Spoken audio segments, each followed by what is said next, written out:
আসসালামু আলাইকুম, স্বাগত জানাচ্ছি চ্যানেল আই সংবাদে। সংবাদ কক্ষে আপনাদের সাথে আছি আমি প্রিয়াঙ্কা। বিস্তারিত সংবাদের শুরুতেই জানিয়ে দিচ্ছি ফ্রেশ নুডলস সংবাদ শিরোনামগুলো। প্রধানমন্ত্রী তারেক রহমানকে দ্বিপক্ষীয় সফরের আমন্ত্রণ জানিয়েছে ভারত। পররাষ্ট্র মন্ত্রণালয়ের সাপ্তাহিক ব্রিফিংয়ে রণধীর জয়সওয়াল। আজ 15ই আগস্ট, 75-এর এদিন সপরিবারে নিহত হন রাষ্ট্রপতি শেখ মুজিবুর রহমান।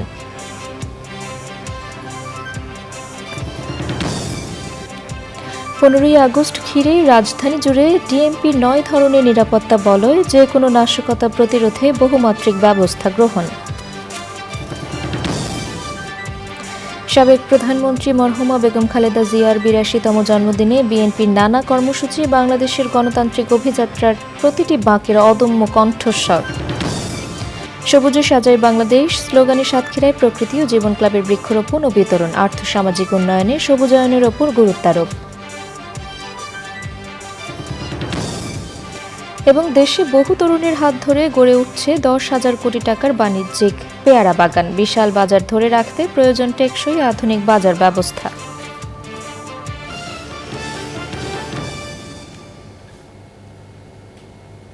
সংবাদ শিরোনামগুলো জানাচ্ছিলাম। এখনকার সংবাদ আয়োজন একই সঙ্গে চ্যানেল আইয়ের ইউটিউব চ্যানেলে এবং চ্যানেল আইয়ের ওটিটি প্ল্যাটফর্ম আই স্ক্রিনে লাইভ স্ট্রিম হচ্ছে। যাচ্ছে বিস্তারিত সংবাদে। প্রধানমন্ত্রী তারেক রহমানকে ভারতে দ্বিপক্ষীয় সফরের জন্য আনুষ্ঠানিক আমন্ত্রণ জানিয়েছে দিল্লি। ভারতের পররাষ্ট্র মন্ত্রণালয়ের মুখপাত্র রণধীর জয়সওয়াল দিল্লিতে নিয়মিত সাপ্তাহিক ব্রিফিংয়ে এক সাংবাদিকের প্রশ্নের জবাবে এ তথ্য নিশ্চিত করেন। তিনি বলেন, তারা বাংলাদেশের প্রধানমন্ত্রীকে একটি দ্বিপক্ষীয় সফরের জন্য আমন্ত্রণ জানিয়েছেন। এর পাশাপাশি ব্রিক্স শীর্ষ সম্মেলনের আউটরিচ সেশনে অংশ নেওয়ার জন্য ভারতের তরফ থেকে তাকে আমন্ত্রণ জানানো হয়েছে। এই আমন্ত্রণগুলো ইতিমধ্যে পৌঁছে দেওয়া হয়েছে এবং এ বিষয়ে নতুন কোনো অগ্রগতি হলে তা পরবর্তী সময়ে জানিয়ে দেওয়া হবে বলে জানান Jaiswal. We have extended invitation to the Prime Minister of Bangladesh for a bilateral visit. We've also extended an invitation to the Prime Minister of Bangladesh for a visit to India for the outreach session of the BRICS summit.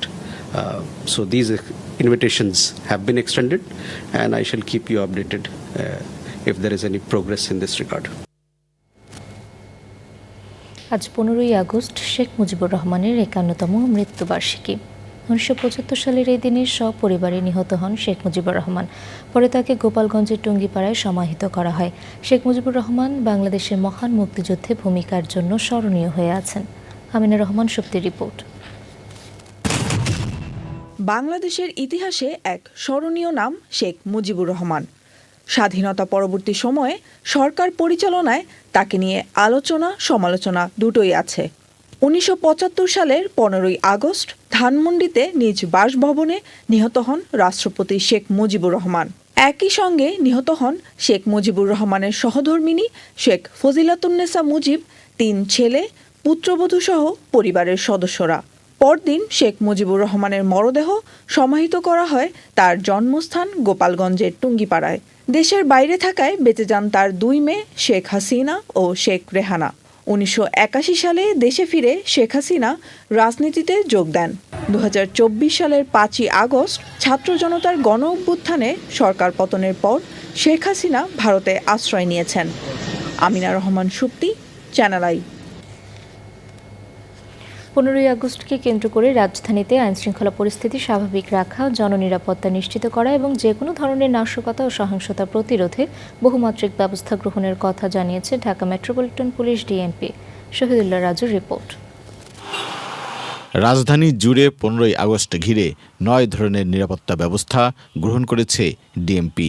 Dhanmondi 32 নম্বরে সতর্ক অবস্থানে রয়েছে police. প্রবেশ পথ বন্ধের পাশাপাশি নেওয়া হয়েছে কড়া নিরাপত্তা ব্যবস্থা। শুক্রবার ডিএমপির মিডিয়া অ্যান্ড পাবলিক রিলেশনস বিভাগের অতিরিক্ত উপপুলিশ কমিশনার নিয়াজ মেহেদির পাঠানো এক সংবাদ বিজ্ঞপ্তিতে যে কোনো ধরনের অপ্রীতিকর ঘটনা বা জননিরাপত্তা বিঘ্নিত হওয়ার আশঙ্কা মোকাবেলায় পুরো রাজধানীকে কঠোর নিরাপত্তা বলয়ের আওতায় আনার কথা জানানো হয়েছে। ডিএমপির নিরাপত্তা ব্যবস্থার মধ্যে রয়েছে রাজধানী জুড়ে পিকেট ও চেকপোস্ট ডিউটি পরিচালনা, মহানগরের সব প্রবেশপথে চেকপোস্ট ও তল্লাশি কার্যক্রম জোরদার, ডিবি ও সিটিটিসির সদস্যরা মোতায়েন থাকবেন। অতিরিক্ত র্যাব ও সিআইডি টিমসহ কুইক রেসপন্স টিম, সোয়াত, bomb disposal unit, K9 unit, CTSB ও আইডিএ সদস্য এবং সাদা পোশাকে গোয়েন্দা টিম মোতায়েন থাকবে। স্বাভাবিক মোতায়েনের বাইরে রাজধানীর বিভিন্ন গুরুত্বপূর্ণ point, metro rail station, bus terminal, launch ঘাট, রেল স্টেশন ও শপিংমল সহ সংবেদনশীল এলাকায় নিশ্চিত নিরাপত্তা নিশ্চিত করার কথা জানিয়েছে DMP. Shahidullah Raju, channel I, Dhaka. গণতন্ত্রের অবিসংবাদিত নেত্রী সাবেক প্রধানমন্ত্রী মরহুমা বেগম খালেদা জিয়ার ৮২তম জন্মদিন আজ। তার অম্লান স্মৃতির প্রতি শ্রদ্ধা জানাতে দলের পক্ষ থেকে নানা কর্মসূচি ঘোষণা করা হয়েছে। ১৯৪৫ সালের এই দিনে জন্ম নেয়া ক্ষণজন্মা এই নারী বাংলাদেশের আপসহীন নেত্রী বিএনপি চেয়ারপারসন সাবেক প্রধানমন্ত্রী বেগম খালেদা জিয়া গত বছরের ৩০শে ডিসেম্বর অগণিত ভক্ত, রাজনৈতিক সহযোদ্ধা, সহকর্মী, শুভাকাঙ্ক্ষীদের কাঁদিয়ে না ফেরার দেশে চলে যান। বিস্তারিত মাসুর শাকিলের রিপোর্টে। বাংলাদেশের তিনবারের প্রধানমন্ত্রী গণতান্ত্রিক অভিযাত্রার আন্দোলন সংগ্রামে আপসহীন নেত্রী বেগম খালেদা জিয়া। ১৯৪৫ সালের ১৫ আগস্ট দিনাজপুর জেলায় ইস্কান্দার মজুমদার ও তৈয়বা মজুমদারের ঘরে তার জন্ম। তার আদি বাড়ি ফেনীতে। তিনি দিনাজপুর সরকারি বালিকা উচ্চ বিদ্যালয়ে এবং পরে সুরেন্দ্রনাথ কলেজে পড়াশোনা করেন। ১৯৬০ সালে তিনি জিয়াউর রহমানকে বিয়ে করেন। ১৯৮০ সালে জিয়াউর রহমানের মৃত্যুর কিছুদিন পর জাতীয়তাবাদী দল বিএনপির হাল ধরেন। ১৯৯১ সালে তিনি বাংলাদেশের প্রথম নারী প্রধানমন্ত্রী নির্বাচিত হন।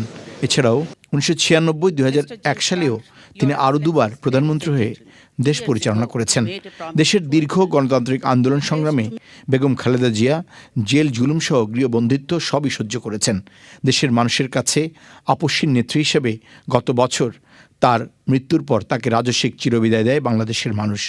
ছাত্র জনতার সেই আন্দোলনের মূর্ত প্রতীক ছিলেন, মূল প্রেরণা ছিলেন বেগম খালেদা জিয়া। এরপর বারবার আক্রমণ করা হয়েছে গোটা দেশকে, জাতিকে, গণতন্ত্রকে আক্রান্ত হয়েছে। এদেশের বহু পথ এবং মতের রাজনীতি আক্রান্ত করা হয়েছে বেগম খালেদা জিয়াকে। তারপরও বিন্দুমাত্র তাকে বিচলিত করা যায়নি, তার কর্তব্য কর্ম থেকে তাকে বিচ্যুত করা যায়নি। বেগম খালেদা জিয়ার জন্মদিন উপলক্ষে কর্মসূচির মধ্যে রয়েছে ঢাকাসহ দেশব্যাপী দলীয় কার্যালয়, মসজিদে মিলাদ ও দোয়া মাহফিল। ঢাকায় নয়াপল্টনের বিএনপির কেন্দ্রীয় কার্যালয়ে শনিবার সকাল 11টায় মিলাদ ও দোয়া মাহফিল হবে। এই দিবসটি পালন করার জন্য আপনারা জানেন যে সবসময় দিবসটি পালন করা হয় দোয়া অনুষ্ঠানের মধ্যে দিয়ে। ঢাকাসহ দেশব্যাপী বিএনপি এবং এর অঙ্গ ও সহযোগী সংগঠনের সব পর্যায়ের নেতাকর্মী ও সমর্থকদের মিলাদ ও দোয়া মাহফিলগুলোতে অংশগ্রহণের জন্য বিএনপির পক্ষ থেকে অনুরোধ করা হয়েছে। দোয়া অনুষ্ঠানটি হবে। মাসুর শাকিল, চ্যানেল আই, ঢাকা। পরিবেশ সুরক্ষাকে প্রাধান্য দিয়ে উন্নয়ন পরিকল্পনা হাতে নেওয়ার তাগিদ দিয়েছেন ঢাকা বিশ্ববিদ্যালয়ের উপাচার্য অধ্যাপক ডক্টর ABM ওবায়দুল ইসলাম। বিশ্ববিদ্যালয়ের মল চত্বরে গ্রিন নেক্সাস কর্মসূচির উদ্বোধনে পরিবেশের বাস্তুতন্ত্র টিকিয়ে রাখতে বৃক্ষরোপণের গুরুত্ব তুলে ধরেন বক্তারা। বিস্তারিত মাহবুব মোর্শেদের রিপোর্টে। বৃক্ষরোপণে সবুজায়ন, পরিচ্ছন্নতার আহ্বান, প্রকৃতি ও পরিবেশ আইনে সমৃদ্ধ হোক জ্ঞান প্রতিপাদ্যে 3 দিনব্যাপী গ্রিন নেক্সাস সবুজ সংযোগ কর্মসূচি। ঢাকা বিশ্ববিদ্যালয়ের পরিবেশ সংসদের পরিবেশ ও প্রতিবেশ রক্ষা এবং সচেতনতার এ আয়োজনে ছিল তারুণ্যের স্বতঃস্ফূর্ত অংশগ্রহণ। প্রকৃতির এক অনন্য দৃষ্টান্ত ঢাকা বিশ্ববিদ্যালয় ক্যাম্পাস। শুমারি মতে এখানে রয়েছে 277টি প্রজাতির 17,000-এরও বেশি গাছ, মজুদ প্রায় 5,000 মেট্রিক টন কার্বন, যা প্রাকৃতিকভাবে বিপর্যয়ের দ্বারপ্রান্তে থাকা ঢাকাকে বেঁচে থাকার জ্বালানি জুগিয়ে যাচ্ছে প্রতিনিয়ত। সেখানেই এখন চলছে পরিকল্পিত বৃক্ষায়ন ও সুন্দর ক্যাম্পাস গড়ে তোলার কাজ। শুধু গাছ লাগানোর মধ্যে দিয়েই নয়, তারা এই গ্রিন ক্যাম্পাসকে ক্লিন ক্যাম্পাসে পরিণত করবে। দেশীয় বৃক্ষ আমরা ঢাকা বিশ্ববিদ্যালয় ক্যাম্পাসের হল সহ সব জায়গায় আমরা অলরেডি রোপণ করে দিয়েছি। কোনো গাছ কাটতে নারাজ, আমরা রিপ্লেসমেন্ট করতে পারি আর ব্যবস্থাপনা করতে পারি। আমাদের ক্যাম্পাসে অনেক ভঙ্গুর এবং ফ্রেজাইল আছে, সেগুলো পর্যায়ক্রমে আমরা অবশ্যই ব্যবস্থাপনায় আওতায় নিয়ে আসবো। 17,000-এর বেশি এখানে বৃক্ষ পাওয়া গেছে। 5,000 মেট্রিক টন কার্বন কিন্তু অলরেডি এখানে জমা হয়ে আছে। It's a big achievement. মাটি, পানি, বায়ু সহ সব দূষণ একটি আরেকটির সাথে সম্পৃক্ত। তাই পরিবেশ দূষণ নিরসনে পদক্ষেপও হতে হবে সমন্বিত। এর মধ্য দিয়ে বাঁচবে ঢাকা, বাঁচবে দেশ। একটা মাধ্যম থেকে আর একটা মাধ্যমে পরিবেশ দূষিত হয়। সেই জন্য আমাদের পরিবেশ দূষণ নিয়ে যখন আমরা কাজ করব, প্রত্যেকটা মাধ্যমে একসাথে ইন্টিগ্রেট করে আমরা কাজ করার চেষ্টা করব। দেশের উপযোগী আবহাওয়ায় বেঁচে থাকে, আমাদের জন্য বেশি পরিমাণ অক্সিজেন দেয় বা আমাদের জন্য পরিবেশের জন্য ভালো এমন গাছগুলোকে আমরা রাখতে চাই। তা আমরা এই শহরটাকে বাঁচাতে চাই। এই শহরটাকে বাঁচাতে হলে পরিবেশের দিকে নজর দিতেই হবে। সেখানে আমরা যদি বনায়ন না করি, গাছ না লাগাই, তাহলে আমরা বাঁচতে পারবো না। ক্যাম্পাসটাকে শুধুমাত্র বৃক্ষ দিয়েই পরিবেশ সুন্দর রাখবো তা না, অক্সিজেন নেব তা না, রাস্তাঘাট ক্লিন করব। কর্মসূচির উদ্বোধন শেষে মল চত্বর এবং উপাচার্যের বাসভবনে বৃক্ষরোপণ করা হয়। পরে ক্লিন ক্যাম্পাস কর্মসূচির অংশ হিসেবে ছড়িয়ে থাকা বর্জ্য অপসারণ করেন শিক্ষক শিক্ষার্থীরা। মাহবুব মোর্শেদ, চ্যানেল আই, ঢাকা। সবুজে সাজাই বাংলাদেশ স্লোগানে পরিবেশ প্রতিবেশী টেকসই উন্নয়নে সাতক্ষীরায় বৃক্ষরোপণ ও বিতরণ করেছে প্রকৃতি ও জীবন ক্লাব। ইস্টার্ন ব্যাংকের সহায়তায় উপকূলের বিভিন্ন শিক্ষা প্রতিষ্ঠানে আয়োজন করা হয় কুইজ ও পরিবেশ সচেতনতামূলক ক্যাম্পেইন। জলবায়ু পরিবর্তনের অভিঘাত মোকাবেলা, বাস্তুতন্ত্র পুনরুদ্ধার এবং আর্থসামাজিক উন্নয়নে সবুজায়নকে বড় পরিবর্তনের ভিত্তি হিসেবে দেখছেন পরিবেশবাদীরা। বিস্তারিত আফরোজা হাসির রিপোর্টে।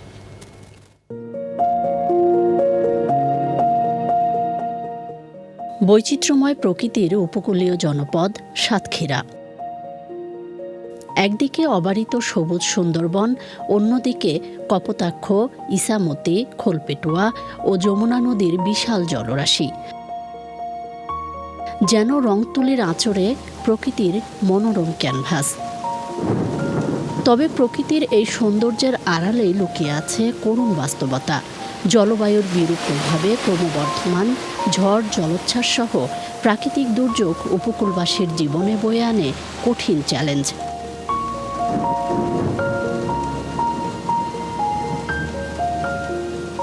এমন বাস্তবতায় উপকূলে নিরাপদ আবাস নিশ্চিতের প্রত্যয়ে ইস্টার্ন ব্যাংকের সহযোগিতায় সাতক্ষীরায় প্রকৃতি ও জীবন ক্লাবের ব্যাপক সবুজায়ন। সবুজে সাজাই বাংলাদেশ এই প্রতিপাদ্যে সাতক্ষীরা জেলায় বৃক্ষরোপণ ও গাছের চারা বিতরণ কর্মসূচি পালন করেছে প্রকৃতি ও জীবন ক্লাব। ম্যানগ্রোভ বন ও উপকূলীয় অঞ্চলের গাছপালা জলোচ্ছ্বাস, ঝড় ও সাইক্লোনের প্রভাব প্রায় 40 থেকে 70% পর্যন্ত হ্রাস করতে পারে।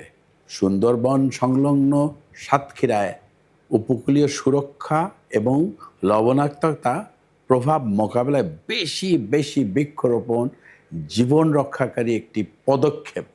আসুন প্রাকৃতিক দুর্যোগের ঝুঁকিপূর্ণ এই জেলার উপকূলে সবুজের বেষ্টনী তৈরির মাধ্যমে একটি নিরাপদ ও টেকসই জেলা হিসাবে গড়ে তুলি এবং সারা বাংলাদেশটাকে সবুজে ছেয়ে ফেলি। সবুজায়ন উৎসবকে ঘিরে পরিবেশ রক্ষার অঙ্গীকার উপকূলীয় অঞ্চলের 5টি শিক্ষা প্রতিষ্ঠানের হাজারো শিক্ষার্থীর। আগামী দিনের সচেতন প্রজন্ম গড়তে পাঠ্য বইয়ের পাশাপাশি প্রকৃতির পাঠে আয়োজন করা হয় কুইজ প্রতিযোগিতা। গাছ কি উপকার করে, গাছ রোপণ কেন দরকার, অক্সিজেন ছাড়াও জীবন ধারণের জন্য আরো যেসব জিনিস প্রয়োজন তা আমরা গাছ থেকে পেয়ে থাকি। সবুজ অভিযাত্রায় শিক্ষার্থী ও তরুণদের কার্যকর অংশগ্রহণের বিকল্প নেই বলেছেন বিশিষ্টজনরা। গাছ শুধু আমাদেরকে অক্সিজেন দেয় না, গাছের পাতা, কাণ্ড, মূল এটাই ছিল আমাদের বেঁচে থাকার একমাত্র ভরসা। প্রত্যেকটি জায়গাতেই যদি বৃক্ষরোপণ কর্মসূচি হতো বা পরিচালনা করা যেত, অনেক গাছ আমরা লাগাতে সক্ষম হতাম। পরিবারের অন্যান্য সদস্যদের সাথে নিয়ে এবং তোমার শিক্ষকদেরকে সাথে নিয়ে তোমরা সেই বৃক্ষরোপণ কর্মসূচিটা চালিয়ে যাবে। শুধু শিক্ষা প্রতিষ্ঠানই নয়, গ্রামীণ সড়কের দুই পাশে রোপণ করা হয় নানা জাতের গাছের চারা। যে বৃক্ষরোপণের যে সচেতনতা সেইটা বৃদ্ধির লক্ষ্যে বিভিন্ন ধরনের কুইজ সহ বিভিন্ন ধরনের কার্যক্রম গ্রহণ করে তাদের সচেতনতা। উপকূলীয় অঞ্চলের অবহেলিত এলাকায় বৃক্ষরোপণ যে কর্মসূচি গ্রহণ করেছে, এই জন্য প্রকৃতির জীবনকে ধন্যবাদ জানাচ্ছি। পরিবেশ সংরক্ষণে ইবিএল এর যে অঙ্গীকার সেটা তারই একটা বহিঃপ্রকাশ।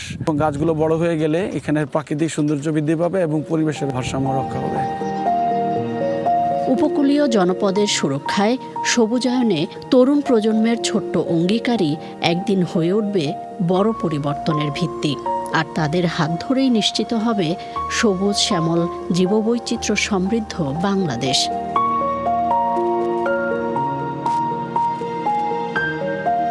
আফরোজা হাসি, চ্যানেল আই। দেশে বহু তরুণের হাত ধরে গড়ে উঠছে নতুন নতুন বাণিজ্যিক পেয়ারা বাগান। সব মিলিয়ে পেয়ারার বাজার এখন প্রায় 10,000 কোটি টাকার। তবে এই বিশাল বাজার ধরে রাখতে প্রয়োজন মূল্য সংযোজন, সংরক্ষণ ও টেকসই আধুনিক বাজার ব্যবস্থা। বিস্তারিত জানাচ্ছেন শাইক সিরাজ। ময়মনসিংহের ভালুকার গাবুদিয়া গ্রামের শিক্ষিত তরুণ সরওয়ার্দী পলাশ চাকরি ছেড়ে কৃষিতে যুক্ত হয়ে আত্মনির্ভরশীল হতে 1 একরের বেশি জমিতে গড়ে তুলেছেন পেয়ারার বাগান।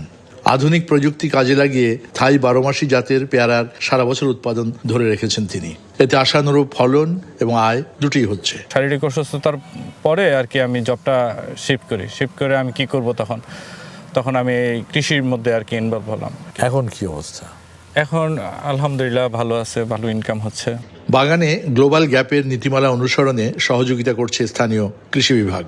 নিরাপদ খাবারকে আমরা গুরুত্ব দিয়ে পলাশ সাহেবের এই বাগানকে আমরা উত্তম কৃষিচর্যা বা গ্যাপের আওতায় নিয়ে এসেছি। এর জন্য আমরা যা কার্যক্রম সবগুলো হাতে নিয়েছি।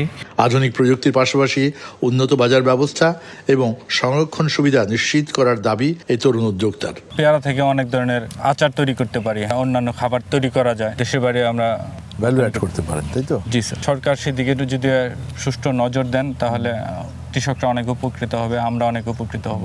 সংরক্ষণ ও প্রক্রিয়াজাতকরণ শিল্পের ঘাটতিতে প্রতি বছর বিপুল পরিমাণ ফল নষ্ট হয়। এই অপচয় রোধ করে পেয়ারার সম্ভাবনা কাজে লাগাতে দ্রুত কার্যকর সরকারি উদ্যোগ প্রয়োজন। চাকুরি নয়, কৃষি সফলতা এনে দিয়েছে এই তরুণের।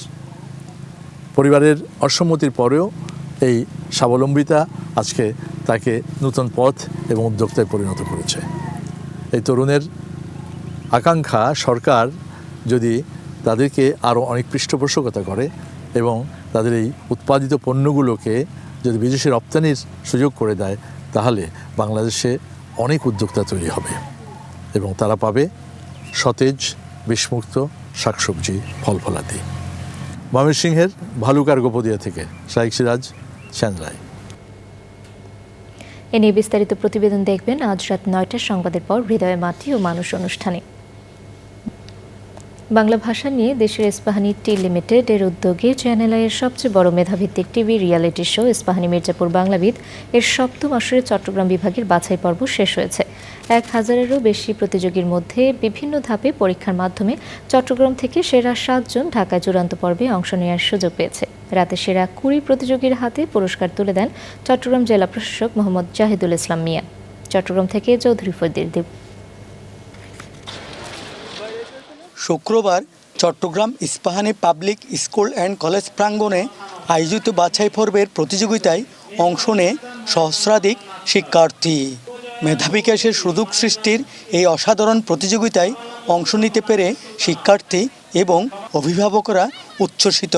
এক্সপিরিয়েন্স তৈরি হচ্ছে, যার ফলে আমরা ইনশাল্লাহ এর থেকে বড় পরীক্ষায় অংশগ্রহণ করার সময় আমাদের মধ্যে একটা সাহস থাকবে। ভালো লাগতেছে ইস্পাহানি মির্জাপুর বাংলাবিদে অংশগ্রহণ করতে পেরে, যার ফলে আমার বাংলার জ্ঞান আরও বৃদ্ধি হয়েছে বলে আমি মনে করি।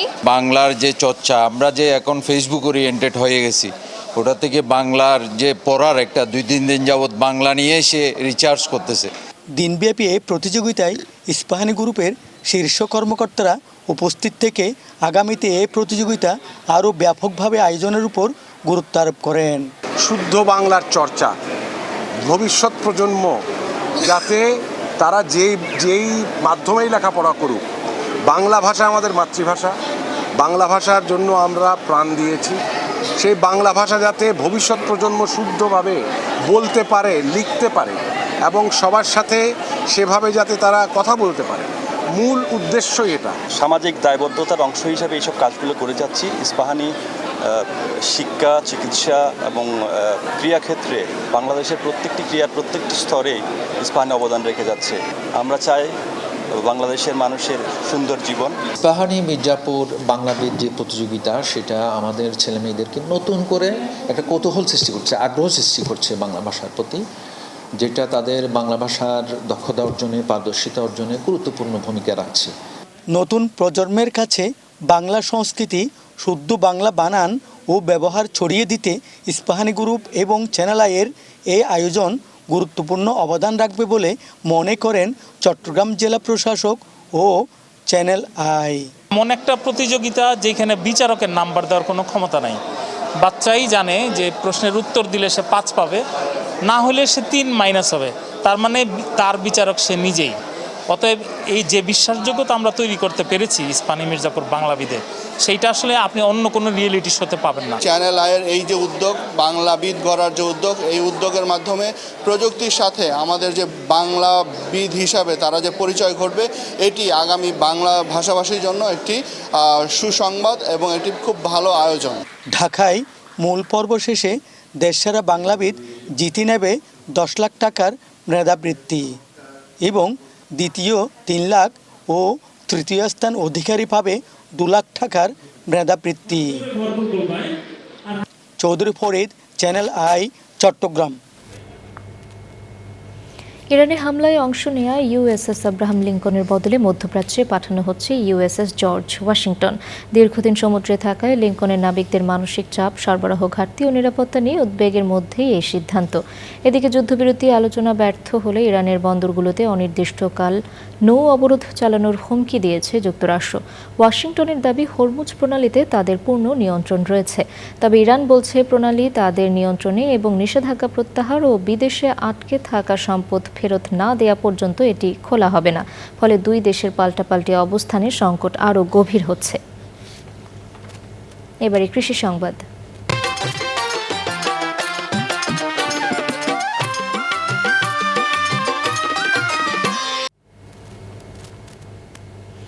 চাঁদপুরে এবছর পাটের ভালো ফলন হয়েছে, তবে উৎপাদন খরচ বৃদ্ধি ও বাজারে ন্যায্য মূল্য না পাওয়ার শঙ্কায় রয়েছেন কৃষক।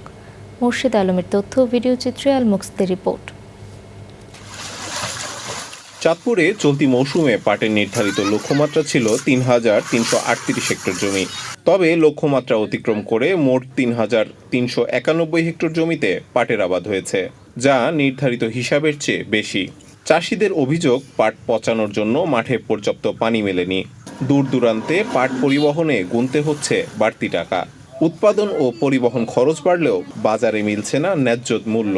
পানি কম কারণেই মনে করেন বদলাটা বেশি লাগিয়ে গেছে, ওই জন্য আমাকে কেরেন খরচ বেশি হয়ে গেছে, ওই জন্য আমাকে পড়তে হয় না। আলু খেতি কইরা এই পাট খেতি করছি, পাট খেতি কইরা অনেক পানি নি কাজই নাই, মনে করেন 1 বটলা 3 বটলা লাগে।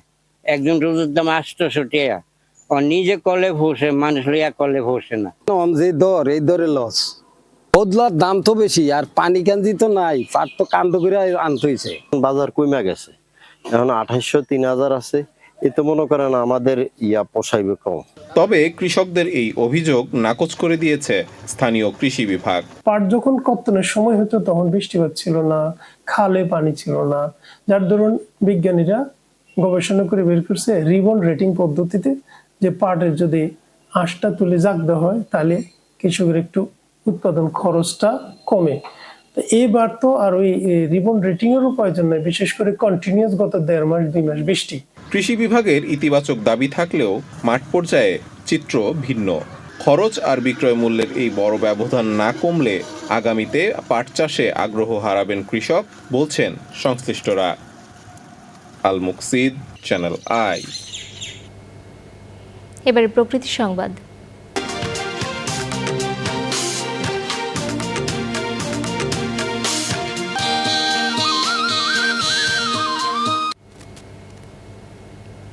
উপকূলীয় জনপদে নিরাপদ পানির হাহাকার দীর্ঘদিনের। জলবায়ু পরিবর্তন, লবণাক্ততা বৃদ্ধি আর প্রাকৃতিক দুর্যোগের সংকট যখন দিন দিন তীব্র হচ্ছে, তখন সরকার ও বেশ কিছু উন্নয়ন সংস্থার উদ্যোগে সৌর বিদ্যুৎ চালিত পাইপলাইনের মাধ্যমে রাখাইন সম্প্রদায়ের ঘরে ঘরে মিলছে নিরাপদ সুপেয় পানি।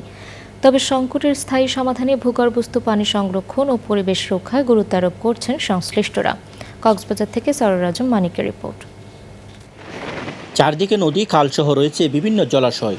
তবু সমুদ্রের লবণাক্ততা বৃদ্ধি, ভূগর্ভস্থ পানির স্তর নিচে নেমে যাওয়া সহ অনিয়মিত বৃষ্টিপাতে কক্সবাজারের উপকূলের মানুষের কাছে বিশুদ্ধ পানি সংগ্রহ যেন নিত্যদিনের সংগ্রাম। এমন বাস্তবতায় ডেনমার্ক সরকারের অর্থায়নে হাইসাওয়ার ICAR প্রকল্পের আওতায় কক্সবাজার সদর, রামু, উকিয়া ও টেকনাফের 20টি ইউনিয়ন সহ পৌরসভায় স্থাপন করা হয়েছে 400 গভীর নলকূপ, 93টি সৌরবিদ্যুৎ চালিত 5 ওয়াটার সাপ্লাই সিস্টেম এবং উন্নত স্যানিটেশন ব্যবস্থা।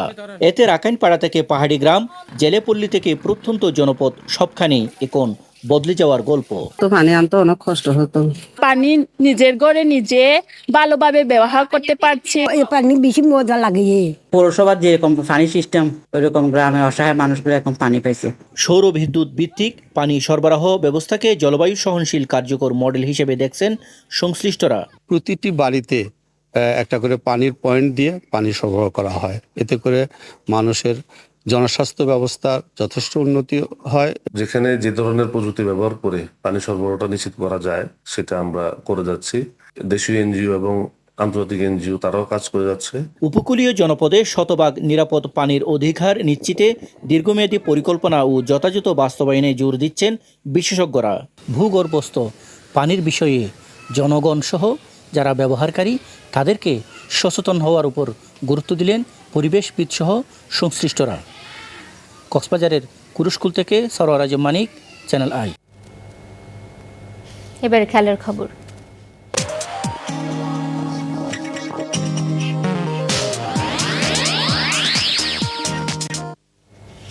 প্রথমবারের মতো AFC উইমেন্স চ্যাম্পিয়ন্স লিগ খেলতে শনিবার মালয়েশিয়া যাচ্ছে দেশের নারী লীগ চ্যাম্পিয়ন রাজশাহী স্টার্স। শুক্রবার ঘরের মাঠে হেড কোচ গোলাম রব্বানী ছোটনের অধীনে শেষবারের মতো অনুশীলন করেছে রাজশাহী স্টার্সের ফুটবলাররা। গ্রুপ A-তে 17 আগস্ট ভারতের ইস্ট বেঙ্গলের বিপক্ষে ম্যাচ দিয়ে AFC টুর্নামেন্ট শুরু করবে বাংলাদেশের মেয়েরা। গ্রুপে আফিদা, শিউলি, রূপনা, ঋতুদের অন্য দুই প্রতিপক্ষ স্বাগতিক দেশের সাবা FA এবং গুয়ামের রোভার্স FC। কমলাপুরে শেষ দিনের অনুশীলনে বল পাসিং, পজিশন ও ম্যাচ সিনারিও নিয়ে অনুশীলন করে মেয়েরা।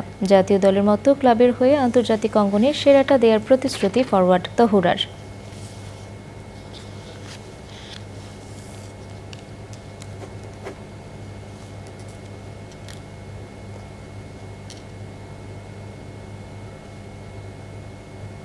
আমরা চেষ্টা করব আমাদের 100% দেওয়ার। আর এখানে যারা আছে সবাই অভিজ্ঞ প্লেয়ার, আর একজন নেপালি আছে। তো আমাদের তো অবশ্যই প্রত্যেকটা প্লেয়ারেরই চেষ্টা থাকবে, বা আমরা আমাদের সর্বোচ্চ দিয়ে চেষ্টা করব। দর্শক, সবশেষে ফ্রেশ নুডলস সংবাদ শিরোনামগুলো জানিয়ে দিচ্ছে আরও একবার। প্রধানমন্ত্রী তারেক রহমানকে দ্বিপক্ষীয় সফরের আমন্ত্রণ জানিয়েছে ভারত। পররাষ্ট্র মন্ত্রণালয়ের সাপ্তাহিক ব্রিফিংয়ে রণধীর জয়সওয়াল।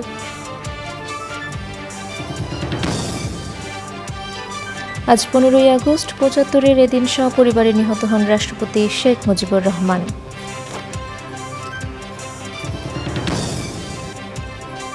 15ই আগস্ট ঘিরে রাজধানী জুড়ে ডিএমপির 9 ধরনের নিরাপত্তা বলয়, যে কোনো নাশকতা প্রতিরোধে বহুমাত্রিক ব্যবস্থা গ্রহণ। সাবেক প্রধানমন্ত্রী মরহুমা বেগম খালেদা জিয়ার 82তম জন্মদিনে বিএনপির নানা কর্মসূচি, বাংলাদেশের গণতান্ত্রিক অভিযাত্রার প্রতিটি বাঁকের অদম্য কণ্ঠস্বর। সবুজে সাজায় বাংলাদেশ স্লোগানে সাতক্ষীরায় প্রকৃতি ও জীবন ক্লাবের বৃক্ষরোপণ ও বিতরণ। আর্থসামাজিক উন্নয়নে সবুজায়নের উপর গুরুত্বারোপ।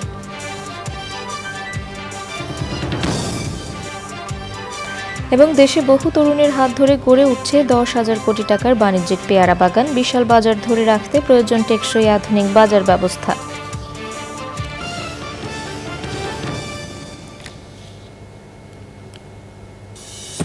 দেশের সবচেয়ে জনপ্রিয় টেলিভিশন চ্যানেল আই এর সর্বশেষ সংবাদ জানতে ভিজিট করুন channelionline.com-এ। আমাদের সোশ্যাল মিডিয়া প্ল্যাটফর্মগুলোর পাশাপাশি যুক্ত থাকুন OTT প্ল্যাটফর্ম আই স্ক্রিনের সাথে। দর্শক, এখনকার সংবাদ আয়োজন এ পর্যন্তই। এতক্ষণ সাথে থাকার জন্য ধন্যবাদ সবাইকে।